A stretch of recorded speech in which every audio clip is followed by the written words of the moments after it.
student of Plugstuck, and my name is Raymond. I'm here to do a presentation based on the assignment I was given to design a Jamb CBT interface using HTML5, CSS, and W3.CSS on my Visual Studio Code IDE. But first, before I start taking you through, let me take you through the colors that is specific to the VS Code for IDE. The dark blue, or everything written in dark blue, is also known as a defining text. This defines what that line is going to be about. Then the turquoise blue, or green in some people's eyes, is also known as the attribute text.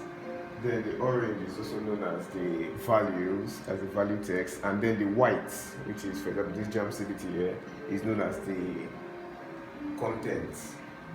So now, my line 1 to 20 here, my line 1 to 19, to be specific, is about, they are all my hacks, because these are like standard codes that must be written in every HTML document for you to be able to work well. And it contains all the hidden links that make your interface or your website to work, and so you can be able to interact with it well.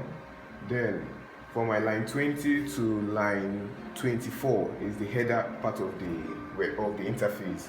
This contains all the codes that are written for the header part of the interface to work. For example, in the CBT now, everywhere that is highlighted with this green now is the header part of it.